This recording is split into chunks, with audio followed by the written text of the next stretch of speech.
Kazi yetu sisi ni kukuletea habari, matukio na simulizi pale tu zinapotokea. Tafadhali bonyeza maneno mekundu subscribe ili usipitwe na taarifa zetu. Mseto Media, together everywhere.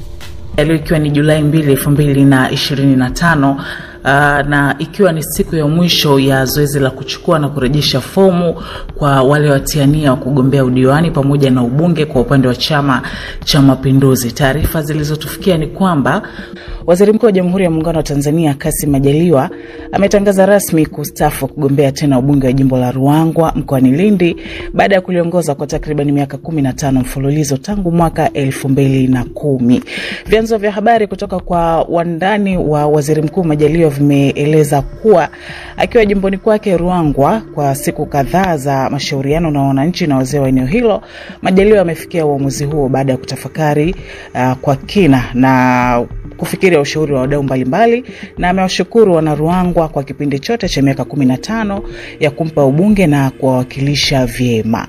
Hatua hiyo imekuja siku chache tu baada ya Majaliwa kutangaza bungeni Juni 26, 2025 kuwa amepanga kugombea tena ubunge wa jimbo hilo, akisisitiza kuwa anaendelea kuhitaji ridhaa ya wananchi. Hata hivyo, kauli hiyo sasa imebadilika rasmi, hagombei tena. Nikinukuu maneno yake ambayo aliyasema akiwa bungeni, alisema kwamba ninatambua wakati mwingi nimekuwa nje ya jimbo nikilitumikia taifa, lakini wana Ruangwa wameendelea kuniunga mkono. Nitumie nafasi hii kusema asanteni sana, na ninamuomba Mwenyezi Mungu azidi kuimarisha mshikamano uliopo kati yetu sote. Ninaomba kuwajulisha kuwa ninakuja kuchukua fomu ya kuomba ridhaa yenu tena.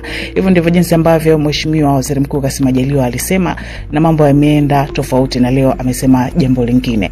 Uamuzi wa Majaliwa umepokelewa kwa hisia tofauti, huku baadhi ya wachambuzi wa siasa wakiutaja kuwa ni uamuzi wa busara na wakiungwana, hasa baada ya kumaliza kipindi chake cha miaka 10 cha waziri mkuu tangu alipoteuliwa mwaka 2015. Hatua hii pia inakuja wakati chama chake cha Mapinduzi, Chama cha Mapinduzi CCM, kikiwa katika harakati za ndani za uteuzi wa wagombea wa nafasi za udiwani na ubunge kuelekea uchaguzi mkuu wa Oktoba 2025.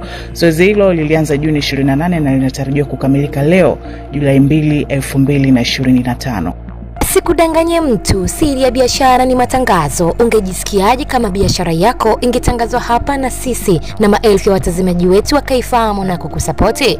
Hujachelewa bado, tupigie kwa namba unazoziona hapo juu ama tuandikie email msetomediatz@gmail.com tukutangazie biashara yako kwa matokeo chanya.